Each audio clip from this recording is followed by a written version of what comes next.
சுப்ஹானல்லாஹ் என்று கூறும் பொழுது அந்த ரப்பை மகத்துவப்படுத்தி அந்த ரப்புடைய உண்மையான விளக்கத்தை உள்ளத்திலே அறிவான்.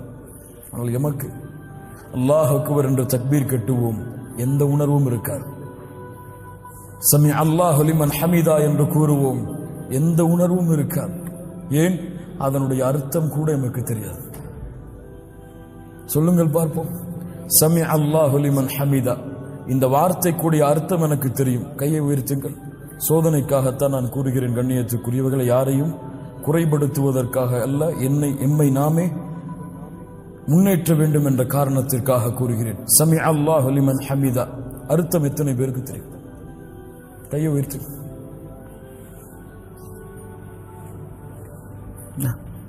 எத்துணை ஆண்டுகள் தொழுகிறோம், எத்துணை தராவீஹுடைய தொழுகையை அடைந்தோம். ஆனால் கடமைக்காகத்தான் இன்னும் நம்முடைய தொழுகைகள் இருந்து கொண்டிருக்கிறது. இல்ல மஷா அல்லாஹ், அல்லாஹ்வுடைய அன்பால் அல்ல, இல்ல மஷா அல்லாஹ் அல்லாஹ்வுடைய அச்சத்தால் அல்ல. அல்லாஹ்வுடைய அன்பால் அச்சத்தால் தொழுகையில் நின்றிருந்தால் நம்முடைய முழு வாழ்க்கையும் அல்லாஹ்வுடைய அன்பால் அல்லாஹ்வுடைய அச்சத்தால் அமைந்திருக்கும். சுப்ஹானல்லாஹி ரப்பில் ஆலமீன். மிக முக்கியமாக நாம் செய்கின்ற தௌபாவெல்லாம், பாவ மன்னிப்பெல்லாம் வெளிப்படையான குற்றங்களுக்குத்தான் எம்மிலே பலர் பாவ மன்னிப்பை மேற்கொள்கிறார்கள். ஆனால் மறைவான பாவங்களுக்கு எம்மிலே குறைவானவர்கள் தான் அல்லாஹ் அருள் செய்தவர்களை தவிர பாவ மன்னிப்பை மேற்கொள்கிறார்கள். எத்துணை பேர் சோதித்து பாருங்கள், ஒரு நிமிடமாவது நம்முடைய உள்ளத்திலே பெருமை வந்திருக்காதா? அந்த பெருமைக்காக எம்மிடத்திலே யாராவது அல்லாஹ்விடத்திலே, யா அல்லாஹ் பெருமையை மேற்கொண்டேன் மன்னித்துக் கொள் என்று கேட்டிருக்கிறோமா?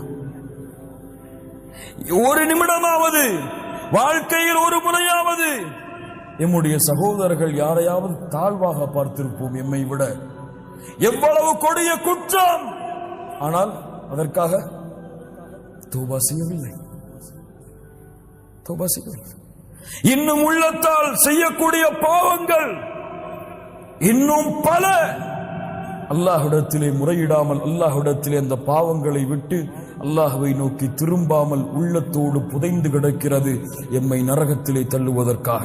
இல்ல மஷா அல்லாஹ், அல்லாஹ் அருள் செய்தவர்களை தவிர அல்லாஹ் பாதுகாப்பானாக. சுப்ஹானல்லாஹ். தௌபா வெளிப்படையான மறைமுகமான எல்லா பாவங்களுக்கும். ஏன்? வெளிப்படையான பாவங்களை நாம் அறியலாம் அல்லது பிறர் அறிவித்துக் கொடுக்கலாம். ஆனால் உள்ளத்திலே நாம் நினைக்கக்கூடிய அந்த பாவத்தை எமக்கும் அந்த ரப்புக்கும் தவிர யாருக்கும் தெரியாது. பெருமையை உள்ளத்திலே கொண்டால் தெரியுமா? தெரியாது. ஷைத்தான் அதை மறைத்து விடுவான். ஏன்? அது ஒன்று போதும் எம்மை நரகத்திலே தள்ளுவதற்கு. கடுகளவு பெருமை இருந்தாலும் அவர் சொர்க்கத்திலே நுழைய முடியாது. சுப்ஹானல்லாஹ். அது போன்று ரப்புக்கு செய்த பாவங்களுக்கு எம்மிலே பலர் பாவ மன்னிப்பை தேடிவிட்டார்கள் ரமதான் வருவதற்கு முன்னால். யா அல்லாஹ், என் பாவங்கள் அனைத்தையும் மன்னித்து விடு. ஆனால் அல்லாஹுவால் மன்னிக்கப்பட முடியாத பாவங்கள் இருக்கிறது. அதற்கு அல்லாஹ் விதியை வைத்திருக்கிறான். என்ன விதி? மனிதர்களுக்கு செய்யக்கூடிய பாவத்தை மனிதர்கள் மன்னித்தாலே தவிர, என் படைப்புகளுக்கு நீங்கள் செய்யக்கூடிய பாவத்தை என் படைப்புகள் மன்னித்தாலே தவிர நான் மன்னிக்க மாட்டேன். மனில் முஃப்லிஸ், பரம ஏழை யார்? அல்லாஹ்வுடைய தூதரை, யாருக்கு திர்கம் இல்லையோ, தீனார் இல்லையோ, உலகத்தின் வசதிகள் இல்லையோ, அவர்கள் தான் பரம ஏழைகள். இல்லை, பரம ஏழை மறுமையிலே தொழுகையோடு வருவான். அவன் தொழுத வணக்க வழிபாடுகளோடு வருவான். சுப்ஹானல்லாஹ். ஆனால் அவனுக்கு பின்னால் ஒரு கூட்டம் வரும். இவனை அவன் அடித்திருப்பான், அவனுடைய உரிமைகளுக்கு பங்கம் விளைவித்திருப்பான், அவனை பற்றி புறம் பேசியிருப்பான், அவனுடைய உள்ளத்தை நோகடித்திருப்பான்.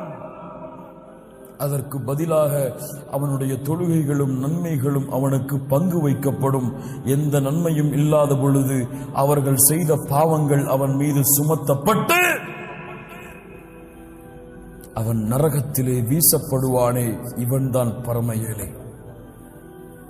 ஆம் ஆம், லா இலாஹ இல்லல்லாஹ். அல்லாஹ்விற்கு உறுதி கொடுங்கள்.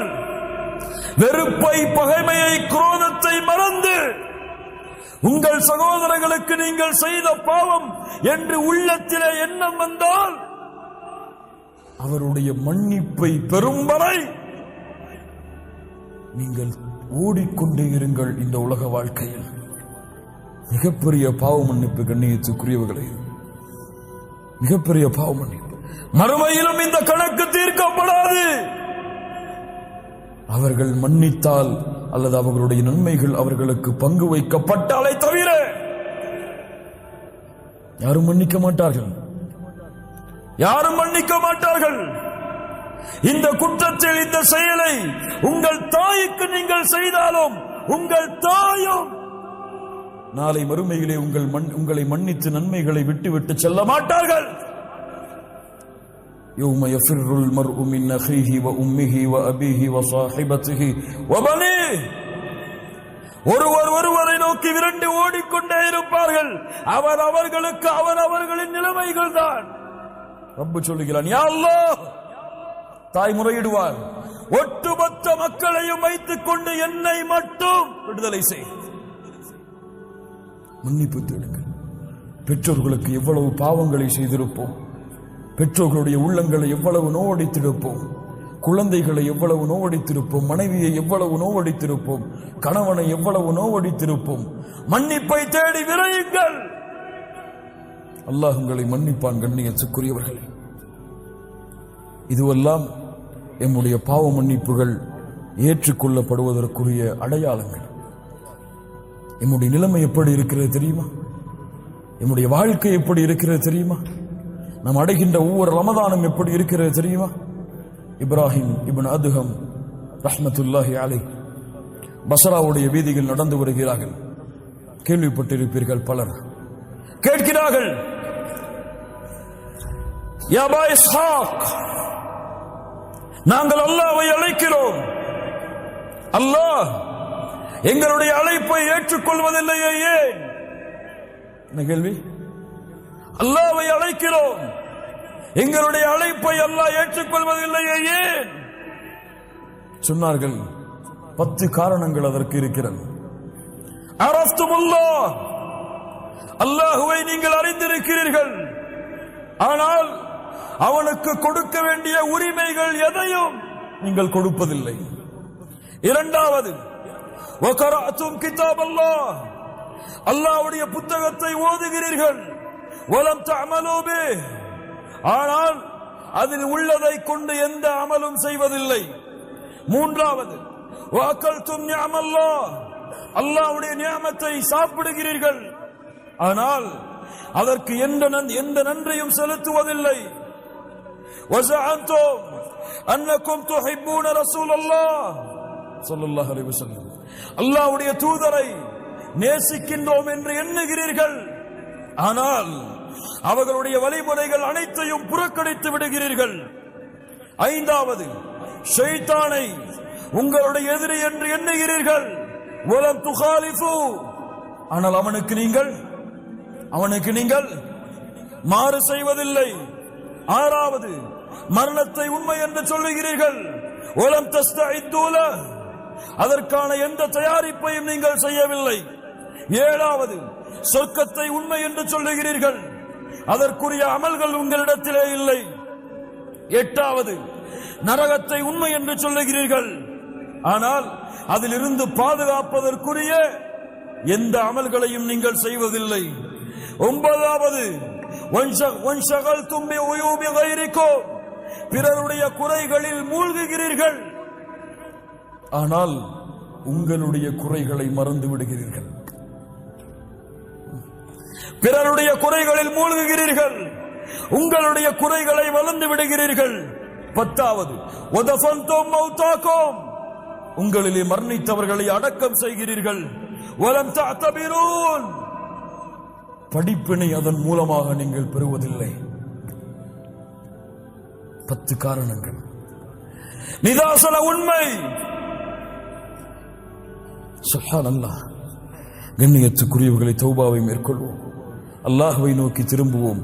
அல்லாஹ்விடத்திலே நம்முடைய பாவங்களை முறையிட்டு, அல்லாஹ்விடத்திலே நம்முடைய குற்றங்களை முறையிட்டு, எவ்வளவு கொடிய பாவங்கள், குற்றங்கள், குறைகள் நம்மிடத்திலே இருந்தாலும், யா அல்லாஹ், இந்த நிமிடத்தில் அதை விட்டு விலகி உன்னிடத்திலே நிபந்தனைகளோடு திரும்பி உன்னிடத்திலே மன்னிப்பை கேட்கிறேன் என்ற நிலைமையை இந்த ரமதானுடைய இந்த முதல் இரவில், இரண்டாவது இன்றைய இரவில் அல்லாஹ்விற்கு மேற்கொண்டு முழுமையான தௌபாவை மேற்கொண்ட அல்லாஹ் விரும்பக்கூடிய கூட்டத்தோடு இந்த சபையிலிருந்து நாம் கலைந்து செல்லுவோம். அதற்காக நேரத்தை கொடுங்கள். குல் யா இபாதியல்லதீன அஸ்ரஃபு அலா அன்ஃபுஸிஹிம், வரம்பு மீறி பாவம் செய்த நடிகார்களே, லா தக்னது மிர் ரஹ்மத்தில்லாஹ், அல்லாஹ்வுடைய அருளில் நம்பிக்கை இழக்காதீர்கள். இன்னல்லாஹ் யக்ஃபிரு ذுனூப ஜமீஆ, அல்லாஹ் உங்களுடைய எல்லா பாவங்களையும் மன்னித்து விடுவான். இன்னஹு ஹுவல் கஃபூருர் ரஹீம், அவன்தான் பாவங்களை மன்னிக்க கூடியவன், அருளாளன். வ அனீபு இலா ரப்பிக்கும் வ அஸ்லிமூ லஹ், அல்லாஹ்விடத்திலே நீங்கள் திரும்பி அவனிடத்திலே உங்களை நீங்கள் ஒப்படையுங்கள். அல்லாஹ் ரப்புல் ஆலமீன் உங்களுக்கு அவனுடைய வேதனையை இறக்குவதற்கு முன்னால், அப்படி அல்லாஹ் உங்களுக்கு அவனுடைய வேதனையை, அல்லாஹ் உங்களுக்கு மரணத்தை ஏற்படுத்தி விட்டால், சும்மலா துன்சரூன், அதற்கு பிறகு 1000 முறை அல்லாஹ்வை அழைத்தாலும் சரி, உங்களுடைய உயிர் உங்களுடைய தொண்டை குழியை தாண்டி விட்டால் 1000 முறை நீங்கள் அல்லாஹ்விடத்திலே திரும்பினாலும் சரி, குற்றங்களுக்காக மன்னிப்பை தேடினாலும் சரி, அல்லாஹ் ரப்புல் ஆலமீன் அந்த தௌபாவை ஏற்றுக்கொள்ள மாட்டான். ஆனால் அந்த தொண்டை குழியை உங்களுடைய உயிர் அடைப்பதற்கு முன்னால் ஒரு முறை, யா அல்லாஹ், இந்த குற்றங்கள் அனைத்தையும் உணர்ந்து விட்டேன், உன்னை நோக்கி திரும்பி வருகிறேன் என்று நீங்கள் கூறிவிட்டால், நீங்கள் செய்த பாவங்கள் கோடி உலகமளவு இருந்தாலும் அல்லாஹ் ரப்புல் ஆலமீன் இன்ஷா அல்லாஹ் அந்த பாவங்கள் அனைத்தையும் அல்லாஹ் மன்னித்து, அதற்கு பதிலாக அல்லாஹ் உங்களுடைய பாவங்களை நன்மையாக்கி விடுவான். அல்லாஹ் உங்களை சொர்க்கத்திலே நுழைவிப்பான். மறுமையின் கேவலம், மறுமையின் விசாரணை அனைத்தையும் அல்லாஹ் ரப்புல் ஆலமீன் உங்களுக்கு எளிதாக்கி ஜன்னத்துல் ஃபிர்தௌஸ் என்ற சொர்க்கத்திலே அல்லாஹ் உங்களை கொண்டு போய் சேர்ப்பான் இன்ஷா அல்லாஹ். அல்லாஹ் ரப்புல் ஆலமீன் நம்முடைய பாவங்களை மன்னிப்பானாக, குற்றங்களை மன்னிப்பானாக. அல்லாஹ் ரப்புல் ஆலமீன் இப்படி அல்லாஹுடைய இல்லத்திலே இன்றைய ரமதானுடைய தினத்திலே அல்லாஹ் என்னையும் உங்களையும் ஒன்று கூட்டினானோ, அது போன்று அல்லாஹ் ரப்புல் ஆலமீன் ஜன்னத்துல் ஃபிர்தௌஸிலே, அதிலும் குறிப்பாக அல்லாஹுடைய தூதர் முஹம்மது ரசூலுல்லாஹ் ஸல்லல்லாஹு அலைஹி வஸல்லம் அவர்களோடும் அவர்களுடைய தோழர்களோடும் அல்லாஹ் என்னையும் உங்களையும் உலக முஸ்லிம்களையும் ஒன்று கூட்டுவானாக. அகூலு கௌலி ஹாதா அஸ்தக்ஃபிருல்லாஹ லி வ லக்கும். அஸ்ஸலாமு அலைக்கும் வ ரஹ்மத்துல்லாஹி வ பரகாத்துஹு.